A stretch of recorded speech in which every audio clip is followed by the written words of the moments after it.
Breaking news చూస్తున్నాం. ఏపీలో corona కలకలం రేపుతోంది. విశాఖకు చెందిన వివాహితకు కరోనా పాజిటివ్ గా నిర్ధారణ అయింది. ఇదే అంశానికి సంబంధించి పూర్తి అప్డేట్ మా ప్రతినిధి సత్యాన్ని అడిగి తెలుసుకుందాం. సత్య, చెప్పండి, విశాఖలో కరోనా కలకలం రేపుతున్నట్టుగా తెలుస్తోంది.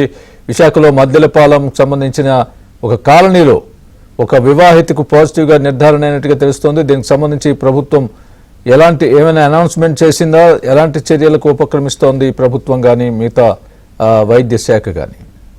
ఇప్పటికే వైద్య ఆరోగ్య శాఖ, ఏపీ వైద్య ఆరోగ్య శాఖ కరోనాకు సంబంధించినటువంటి తీసుకోవాల్సిన జాగ్రత్తల పైన స్పష్టమైనటువంటి ఆదేశాలు ఇచ్చింది. ఇకపైన అంటే గ్రూప్ గా ఉన్న చోట ఎక్కువగా తిరగొద్దు లాంటి ఆదేశాలను ఈ నెల 21నే జారీ చేసింది. కరోనాకు సంబంధించి రక్షణాత్మక చర్యలకు సంబంధించి. అయితే కరోనా పాజిటివ్ కు సంబంధించినటువంటి కేసు ఇప్పటికే విశాఖపట్నంలో వెలుగులోకి వచ్చింది.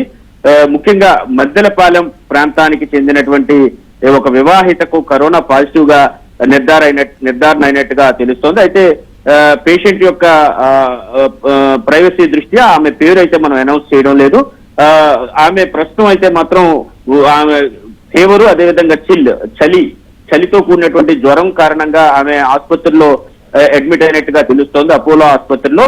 తర్వాత విశాఖపట్నం అపోలో ఆసుపత్రిలో అడ్మిట్ అయిన తర్వాత ఆమె ముందుగా మలేరియా, డెంగ్యూ అని భావించి దానికి చికిత్స అందించారు వైద్యులు. తరువాత COVID-19 కి వైద్యం అందించిన తర్వాత దానికి సంబంధించి ఇనిషియల్ టెస్ట్ లో COVID-19 పాజిటివ్ గా కూడా నిర్ధారణ అయ్యింది. RT-PCR టెస్ట్ లో విశాఖపట్నం విజయ డయాగ్నోస్టిక్స్ ఆధ్వర్యంలో ఈ టెస్ట్ అయితే నిర్వహించారు. 2-3 సార్లు ఈ టెస్ట్ నిర్వహించినప్పటికీ కూడా పాజిటివ్ గా నిర్ధారణ అవడంతో ఆమె ట్రావెల్ హిస్టరీ కూడా పూర్తి స్థాయిలో అధికారులు ఇప్పటికే అధ్యయనం చేశారు.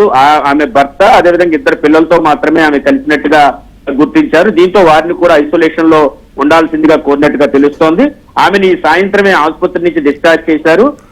ఒక వారం రోజుల పాటు ఆమె ఐసోలేషన్ లో ఉండాలని కూడా వైద్యులు సూచించారు. అదేవిధంగా మెడికల్ ఆఫీసర్స్ అందరినీ కూడా ఆమె ఉన్న ప్రాంతం ఏదైతే ఉందో మద్దెలపాలెం UPHC పిఠాపురం కాలనీలో పూర్తిగా సర్వైవలెన్స్ చేయడంతో పాటు ప్రతి ఒక్కరికి కూడా స్క్రీన్ చేయాలని కూడా ఆదేశాలు అయితే జారీ చేశారు. Right Satya, thanks for the update.